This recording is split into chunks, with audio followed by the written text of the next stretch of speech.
Bonjour à tous et bienvenue dans cette enquête consacrée à l'histoire chrétienne. Dans ce chapitre, nous aborderons l'histoire du message de William Marion Branham en République démocratique du Congo. Nos investigations permettront de comprendre comment, quand et qui a commencé à prêcher le message à Kinshasa, capitale du Zaïre à cette époque-là. Personne n'a le droit de refuser l'histoire, car un peuple sans histoire est un peuple sans mémoire. Et un peuple sans mémoire est un peuple sans avenir. Dans l'histoire et dans chaque mouvement révolutionnaire, dans des courants de pensée philosophiques ou dans une métanoïa profonde, culturelle ou sociale, il y a ce qu'on appelle les pères, les patriarches, les géniteurs ou les initiateurs. Leurs histoires sont comptées pour édifier et construire la génération suivante. Ils sont précurseurs de tout ce qui va faire la base de nos motivations à venir. Dans nos combats, nos convictions et la détermination dans nos engagements. Bref, dans notre foi. Durant le ministère de William Marion Branham, Dieu lui avait demandé de magasiner la nourriture. Cette nourriture était ses prédications qu'il devait enregistrer et qu'elle devait servir à la préparation de l'épouse du Seigneur. Les prédications de William Marion Branham véhiculent un message prophétique important que de nombreux missionnaires ont fait parvenir au monde entier. En 1957, la RD Congo voit naître en son sein le réveil sous le poids des vestiges catholiques coloniaux du royaume de la Belgique. Et celui à qui l'on attribue le rôle du père du réveil évangélique est Haïdi Nabala Alexandre de l'église Nzambe Malamu, dont il est le fondateur. Son mouvement vit naître plusieurs hommes de Dieu connus et reconnus du message de William Marion Branham tels que Mukuna Wakazadi, Baruti Kasongo, Vividila Mwana Manyanga, Dioka, Nyanga, Kanda, Mbombo, Ngepa Enanga, Mposhi Mukokole, Gonde, bref, la liste est longue. Notre enquête commence avec le feu Mukuna Wakazadi, qui occupe la fonction du directeur de secrétariat général de l'Église du Christ au Congo, en sigle ECC, une entité qui rassemble 64 confessions chrétiennes protestantes et évangéliques. Elle est composée de l'Église luthérienne, de l'Église réformée anglicane, les ménonites, les méthodistes, les baptistes et les pentecôtistes. Nous sommes en 1971. Le pasteur Mukuna, qui est désormais membre et secrétaire de la fraternité évangélique pentecôtiste en Afrique et au Congo, en sigle FEPACO Nzambe Malamu, reçoit par la voix de la poste une brochure de William Marion Branham pour la première fois. Si vous voulez connaître comment le message est entré ici, oui. J'étais à l'église du Christ au Congo, comme je faisais le travail, j'étais directeur du secrétariat général de l'ECC, mais j'avais ma boîte postale personnelle. Un jour, je suis allé à la poste pour voir s'il y avait les courriers. J'ai fait sortir ce qu'il y avait. J'ai trouvé une enveloppe. Ce jour-là, une seule enveloppe. J'ai dit, je n'ouvre pas ici à la poste. Je verrai le contenu à la maison. J'ai dû faire le chemin jusqu'à chez moi. Au lieu de lire, j'ai mis l'enveloppe dans ma bibliothèque. Bon, et elle était là, c'était en 1971. Alors, je suis resté, il n'y avait rien. Aucun mot, aucune personne ne m'a appelé, aucune personne ne m'a envoyé une lettre pour me dire nous vous avons envoyé une enveloppe contenant une brochure. Personne ne m'a dit ça. Je ne sais pas si vous connaissez l'année que le président Mobutu a eu des difficultés avec les étudiants. Quand il avait enrôlé les étudiants. Dans l'armée, oui. Ah. C'est en 69. Non, en 1971. C'est 71, oui. Alors, j'ai suivi le président Mobutu qui disait, si je trouve quelqu'un avec les livres de Mao, il va me transporter sur son dos. Il lui parlait fâché. Parce que les étudiants à l'Ovanium avait écrit des choses qu'il n'a pas supportées. Et puis moi je me suis dit, le président Mobutu dit, celui qui aura le livre de Mao, il va me transporter. Moi je ne vais pas avoir de problème avec le président Mobutu. Je suis allé dans ma bibliothèque. J'ai commencé à voir qu'est-ce que j'avais comme livre. Parce que j'avais beaucoup de livres. J'avais des brochures des autres organisations, du Conseil écuménique et des autres. Mais j'ai tiré seulement cette enveloppe-là. Quand je l'ai ouverte, j'ai tiré, je regarde, il y avait une brochure. Je pense que vous l'avez déjà lu. Si vous êtes dans le message, vous imprimez les brochures là-bas. Je crois que vous avez vu cette brochure. Identifié à Christ. C'est le titre. Mais il y avait une photo là-dessus, le photo de William Branham, mais chauve, cravate. Je me suis dit, mais quel genre de Mao que je vois ici qui a la cravate? Sans lire, parce qu'on avait mis en bas. Oui. Ouais, les noms. Alors je regarde en bas, William Marion Branham. Ah, c'est quelqu'un d'autre. J'ai commencé à lire. Quand je lis cette brochure, il y a eu des choses qui m'ont tellement choqué. Choqué. À cette époque-là, j'avais déjà quitté l'SCC. Je me trouvais en Nzambe Malamu. Et c'est de Nzambe Malamu où j'ai lu cette brochure. Je croyais que c'était quelqu'un, un Américain qui travaillait avec Nzambe Malamu. Comme j'étais secrétaire général de Nzambe Malamu, alors on m'a envoyé cette lettre par ces gens-là, cette brochure. Mais ce n'était pas ça. Quand j'ai lu la brochure, j'ai commencé à lire à 9h jusqu'à midi. Ma femme m'appelle pour manger. J'ai dit, je viens. J'ai quitté la chaise et je me suis assis sur le ciment. Tellement c'était bien expliqué. Alors, quand je suis arrivé au milieu, ma femme envoie encore un enfant. J'ai dit, je viens. Quelques minutes après, elle est venue elle-même pour me demander, qu'est-ce que tu fais, nous voulons manger. J'ai commencé à manger, je viens. Ils ont commencé. Après, quand j'ai terminé la brochure, j'ai demandé, mais qui écrit, qui m'envoie? J'ouvre, je trouve le nom de M. Bourdoncle. Bourdoncle. Bourdoncle. Ok. Un Suisse. Un Suisse. Oui. Je dis, mais ce Bourdoncle, je ne le connais pas. D'où vient-il? Bon.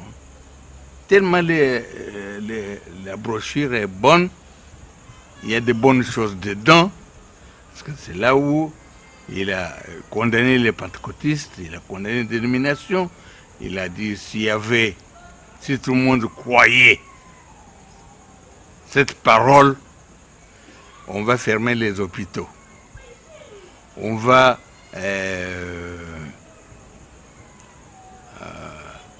les gens ne seront plus malades. Si tout le monde croit les contenus. J'ai pris la machine, j'ai dactylographié moi-même une lettre envoyée en Suisse.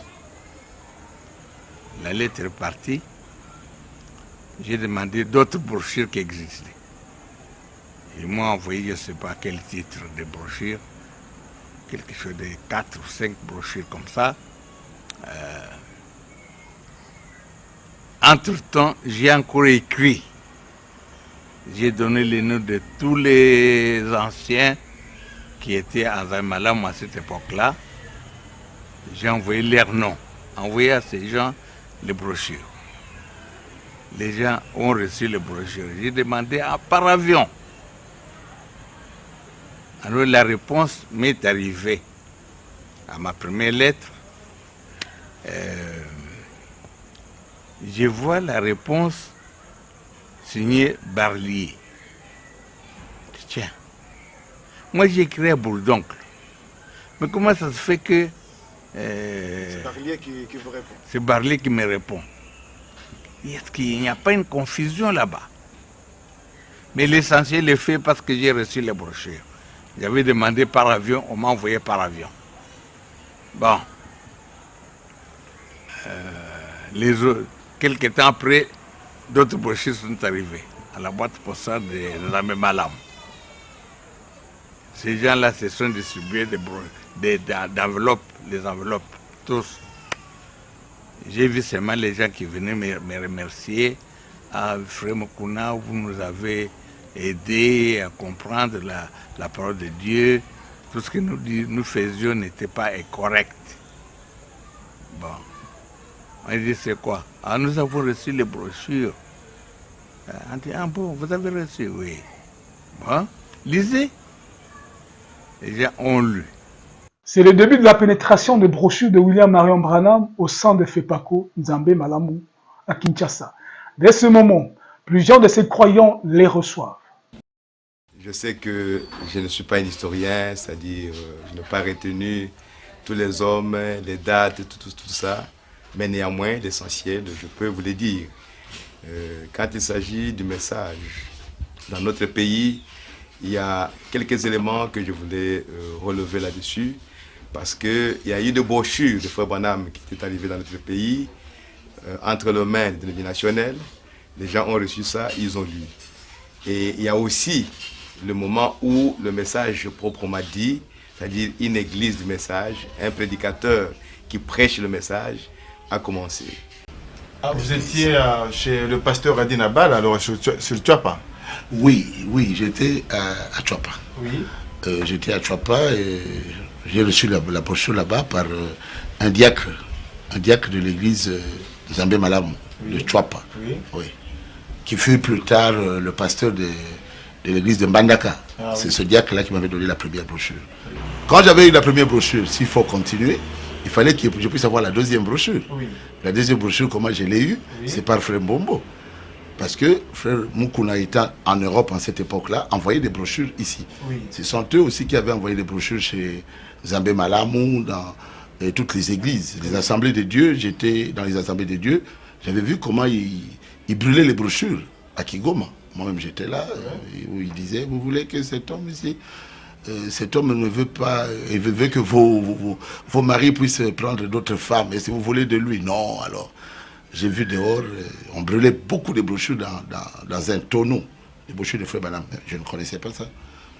Bon, alors j'avais quitté les assemblées de Dieu, je suis allé dans l'église Zambé-Malamu. C'est là où j'ai reçu la brochure. Quand j'ai lu le baptême au nom de Jésus, j'ai lu la prédication, j'ai dit, mais ça, c'est comme s'il y avait Dieu derrière cet homme-là qui lui soufflait ce qu'il disait.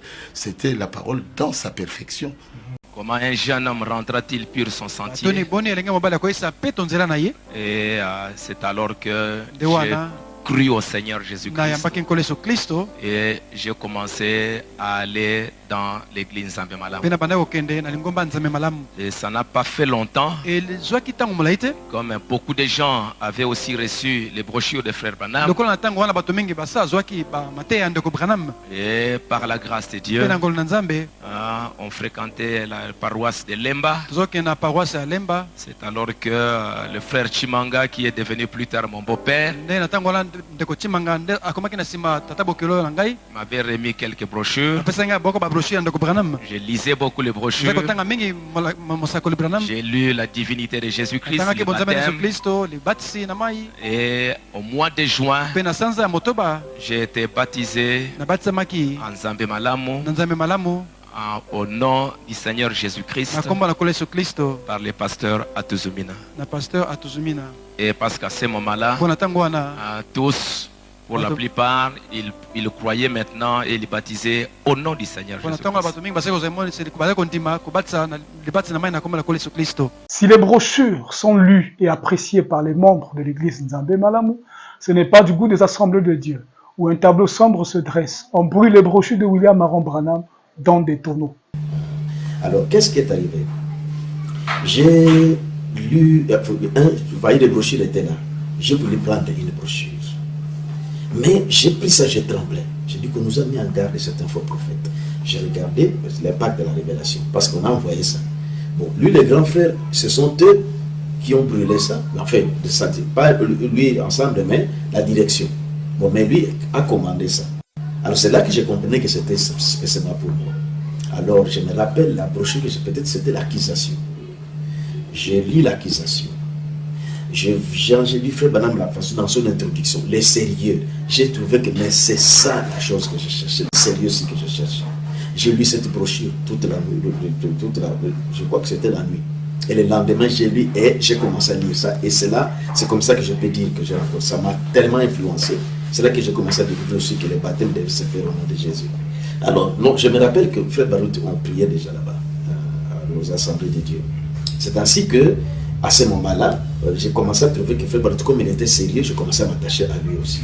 Et je commençais à lire déjà les brochures. Alors, maintenant, mais je ne savais pas comment m'orienter. Alors, le frère Mukuna, chrétien et membre de FEPACO, Nzambe Malamu, qui occupait la fonction de pasteur selon certaines sources, se rendra en Suisse, d'où venaient les brochures sur invitation d'Alexis Barillier, prédicateur et traducteur du message de William Marion Branham et originaire de Suisse. Il y restera jusqu'en octobre 1974. Pendant son séjour, il est rebaptisé après avoir cru le message de William Marion Branham. Et j'étais très attaché au pasteur Mwamba, qui était l'associé du pasteur Adinabala. Et on a commencé à fréquenter l'église. Et j'ai beaucoup écrit à frère Barillier. Et ils étaient ensemble à ce moment-là avec le pasteur Lepicard qui a prêché ici.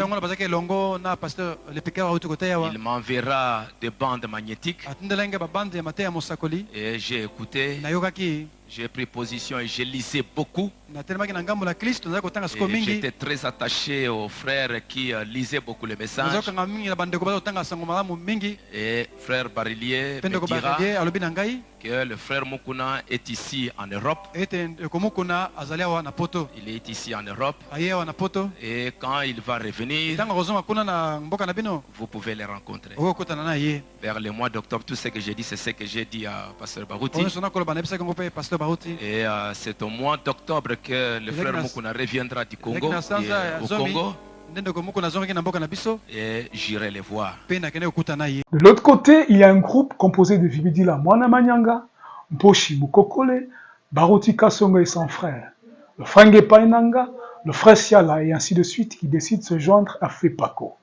Ils reçoivent également les brochures, mais ils vont vite quitter FEPACO. Nzambe Malamu, motivés par une vision divine pour créer leur propre église à Swala numéro 2, dans la commune de Mandal en 1974.